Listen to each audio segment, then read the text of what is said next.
Hello, welcome once again. Let us look at the procurement cycle today. This because in the previous lecture we looked at the definition of procurement and then the objectives of procurement. So let us look at the cycle of procurement. Okay. So when we look at the cycle of procurement cycle, it has a number of parts. It has a number of stages. And then since it has a number of parts and stages, there is need for us to know which of the stage starts, which of the stage ends, and how do we start it and how do we end it. So the first step in the procurement process is to review the medicines selected. We are majorly dealing with procurement of medicines. In case you're procuring any other things apart from medicines as well, the first thing you have to do, you review what you have selected. Check or counter check, cross check what was selected. So we see that selection is a first step of the management cycle, and since it is the first step of the management cycle, we find that our selection or medicines are selected based on a number of types. One, they use the different treatment guidelines, and then they use the type of the facility. If it is health center 2, health center 3, health center 4, or grade 1, grade 2, we find that those different facilities or health systems have different ways of handling patients, and they have different facilities or services that they give to our patients. And since they have different services that they offer to patients, the way a national referral hospital selects their medicine is not going to be the same way how the regional facilities will select their medicines. So there is need for you to review how medicines were selected to make sure that medicines were selected appropriately, so that you know what you're going to deal with. Okay, so you look at a review of medicine selection, and then maybe I can give a layman's example. Like when you're at home, you are planning to buy items or grocery items for home. What you're going to do, you're going to check what is missing. So by you confirming what exactly is missing, you are reviewing whatever has been selected or whatever has been presented to you. If it is sugar, you're going to check, is sugar really done and how much is left? How much can it take us? How long can it take us? If it is salt, the same thing. So that's a layman's understanding of reviewing medicine selection. And then after that, you're going to determine quantities based on how long you want the selected medicines to take in the facility. So you determine the quantities, estimate how much of each item selected is going to be required, and quantification is done in different methods. And we already looked at that previous lecture. Those who missed it, please follow it up in the same channel, where we have different methods of quantification: consumption method, adjusted consumption method, morbidity method, and the rest. After you have done that, you reconcile needs and funds. There is need for you to harmonize the needs and funds. You look at which of the needs that you have quantified is vital, which of them are essential, and which of them are necessary. So by you checking on that, you're able to allocate the funds to the respective the relevance of the medicines in the facility. For the vital, we see that we always allocate around 70%. Essential, they allocate around 20% of the funds, and then the necessary, we allocate approximately 10% of the funds. So you reconcile needs and funds. Check the needs and funds. Is the money enough for whatever is needed? Is the money enough for whatever quantities have been selected or estimated? And then if it is not enough, there is need to reduce based on which one of them is more important or essential to the other. And then choose procurement method. After you have reconciled the funds and needs and fund, there is need for us to choose a procurement method. So procurement method, we are going to look at the different methods of procurement.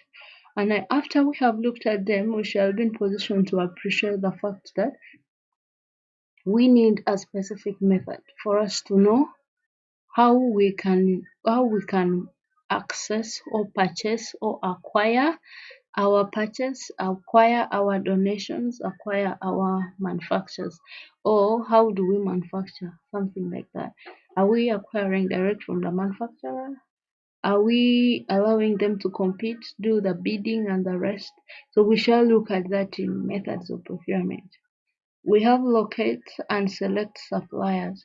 There is need for us to locate and select the suppliers that we need to supply for us the medicines. So the method of procurement enables us to know how we are going to select the suppliers. For open, we see that we allow all the suppliers to apply. Restricted, we only allow a few and then we select from the few. And then we also have competitive negotiation where we allow negotiation, maybe of the prices, maybe of the quantities, maybe of the transportation, maybe of the delivery, something like that. So that enables us to locate and select a supplier. So after you've selected a supplier, you specify contract terms with that specific supplier, and then you make sure that you sign a contract or they sign a contract with you. Specifying a contract specifies the terms and conditions, the duties of the supplier, as well as the duties of the buyer.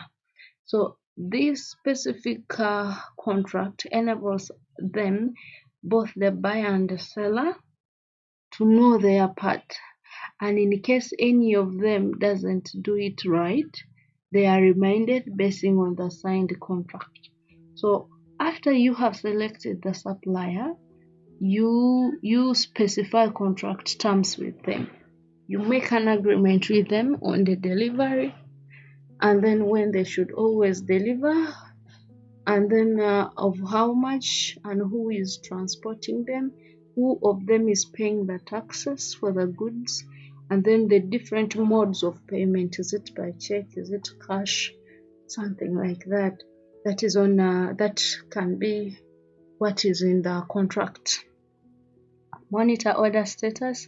We are going to look at how we are always ordering and how is it always delivered to us.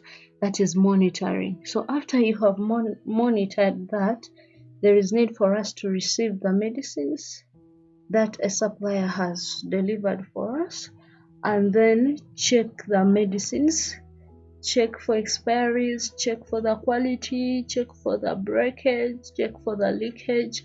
That is what we do in receiving, and we are going to elaborate more when we look at the different steps or the cycle of receiving.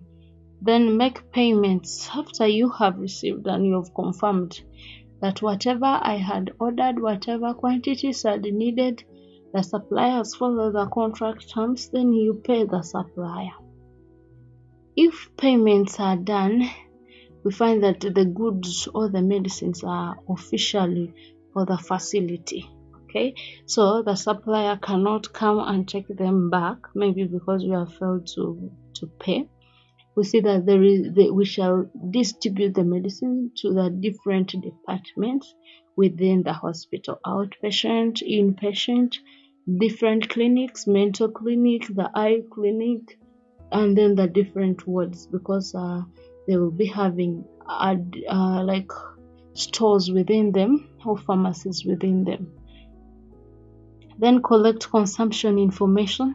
After distribution is done, we expect patients to have consumed the medicines, or like the medicines will have reached the final consumer, and our final consumer here is our patient. So we collect what they call consumption information, how our patients consume the medicines, and then again we review, it goes back. So the last step of the cycle is collect the consumption. So this is still the same. However, this one is not put in the cycle form, and we have just discussed about it. So that takes us to the different principles of procurement. It takes us here to principles of procurement practice. So what are the key principles of procurement practice? So the key principles that we have for procurement practice is procurement by generic name. There is need to procure by generic name. Procurement limited to essential drug list. This EDL is essential drug list. So when we are procuring, what do we have to put in mind? What are the considerations we have to put when we are selecting medicines for procurement? When we are sending a quotation, or when we are sending what we need to the supplier, we have to write them in generic names. It is good for us to avoid using brand names. So we prefer to use the generic names for procuring. And then whatever medicines we are going to review their selection or quantities or reconcile funds for them, they should be majorly selected from essential drug list. This EDL is essential drug list. And then procure in bulk. Avoid procuring in bits. Like today, paracetamol is done, and then we do the LPO for it. LPO is a local purchase order. So it's always good for us to buy things at once that can take us for a long period of time, not buying in bits or buying small. And then formal supplier qualification and monitoring. There is need for us to qualify or check out the qualifications of the supplier. Are they licensed? Are they giving good products? Are they reliable? Are they trusted? That is another key or consideration we have to put in mind. Formal supplier qualification and monitoring is necessary. Competitive procurement, always encourage for people to compete for or bid, carry out the bidding, where you advertise your need that you need to procure or you need to liaise. So liaise with the specific suppliers, and then allow people to submit in their applications as many as possible. And then after they have submitted in their applications or their interest to work with us or supply for us, then we now choose from the many. So it is always good to allow competitive procurement, not on basing on a specific source. Then we have sole source commitment. With sole source commitment is when we procure from a direct source or from one supplier, basing on the history of how they have been supplying for us, basing on what we need always. So that is a sole source, and this comes after we have interacted with a specific supplier for a long time, and we have seen they are reliable and they are trusted, and they deliver in time. They bring good quality products. They have never scammed us, something like that. So we see that there is need also to use the sole source commitment or to carry out a procurement through the sole source. With sole source also, in case we have emergency orders, we can do the sole source, ordering from one source. Sole is one, and then source is from a specific place. So that is a sole source commitment. Order quantities based on reliable estimate of actual needs. So there is need for us to order quantities basing on what exactly is needed, not basing on what we feel is needed. But there is need for us. That is why the first step of procurement cycle looks as reviewing drug selection. Because when we review drug selection, we find that they are selected in different methods. And then we are able to know its relevance, its importance, and how essential it is. Do people consume it, or it is just because of our interest, or because what we think Okay. Then another one is reliable payment or good financial management. We see that there is a reliable payment and good financial management. Transparency and written procedures are also required. Everything that we do should be transparent. The supplier should be transparent, and everything should have a written procedure. We should have standard operating procedure for every step.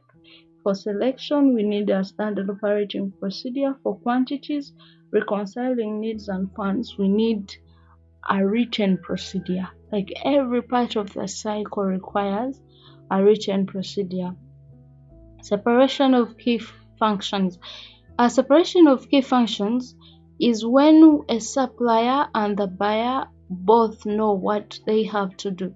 Like everyone is aware of what they have to offer and what their role is in a specific period of time. So in a signing of contracts between the supplier and the buyer, we see that these are some of the functions that are clearly stated in the contract. You find there what the duties of the supplier, the duties of the buyer, so that everyone is able to know what they're supposed to do, when, how, and where. So that becomes a principle of a good pharmaceutical procurement practice. Then we have product quality assurance programs. So the supplier should have a quality assurance program. The buyers should as well have the quality assurance programs.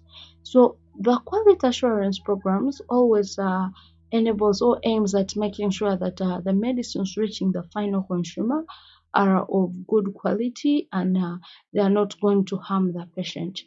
Because if a patient consumes poor quality medicine, it can lead to death, it can lead to prolonged treatment, it can lead to wastage of resources because the medicines will not work and they may have to start another treatment, which still costs them, will waste their time of being hospitalized. Okay, so even the credibility of the facility is going to be reduced. So there is always needed for us to have quality assurance programs. If a supplier has a strong quality assurance program as well as the buyer, you find that even if there are some errors that a supplier left out, or if a supplier was not so keen on the program, at least a mistake in quality can be realized by the buyer. Okay, maybe the packaging material, maybe the ingredients that are used degrade with the storage. So you find that there is need for both the supplier and the buyer to be conscious about the different quality assurance programs. Then we have what we call annual audit with the published results. Always do annual audits every yearly or yearly. Annual is a year, so yearly is like every year. Then regular reporting on procurement performance. It's always good to give a report of how the performance of procurement is.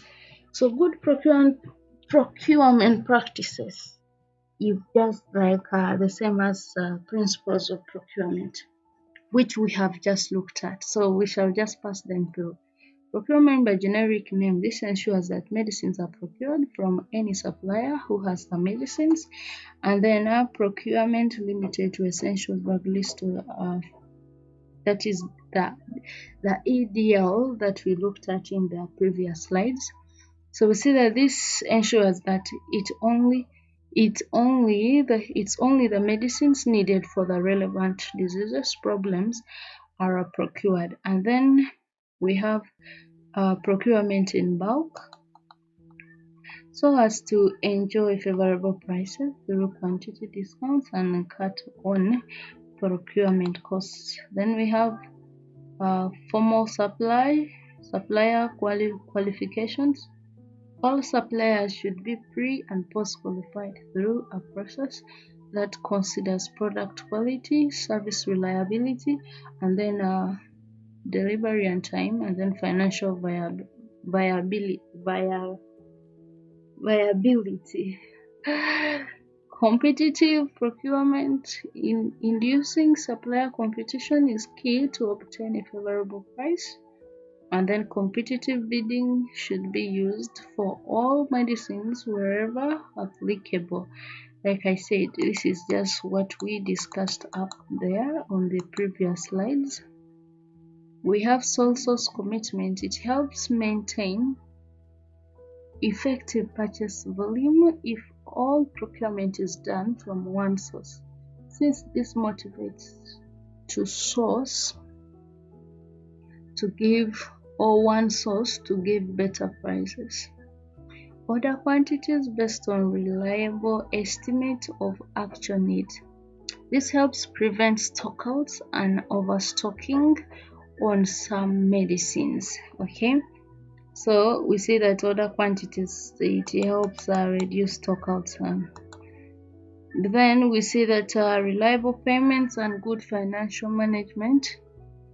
This can help in bringing down medicine prices on bulk discount apply. And then there is separation of key functions. There are several key procurement functions which require different expertise and should be handled by separate units, committees or subcommittees. So those are the key functions. Like as we said, everyone should know what they need to do and what is their role in procurement. Product quality assurance program. Effective procurement must ensure that the medicines purchased are of high quality according to the international standards. Transparency and written procedures. This helps to attract the best suppliers and then the best prices. That is the good procurement practices. Regular reporting and procurement performance. The procurement office should be required to report on key procurement performance indicators at least once per year. And then we have annual audits and published results. At least once a year, the procurement unit should undergo formal examination and verification of accounting books and records by competent accountants. Okay, by competent accountants. So that brings us to the end of our principles, our cycle, and then the good procurement practices is the same as the different key principles that we use. So when you're asked to describe the principles of good procurement practice, you put what we have just described.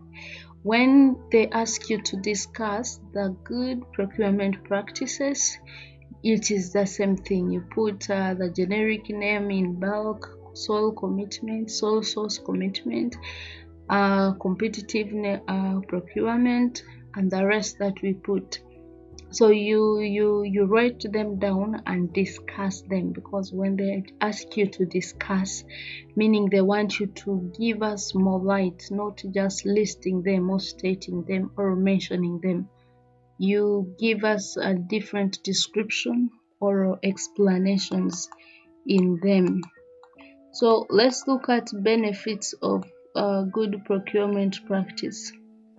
Benefits of a good procurement practice: enhances the effective use of resources, and then improves the availability, quality, reliability, and cost of goods and services.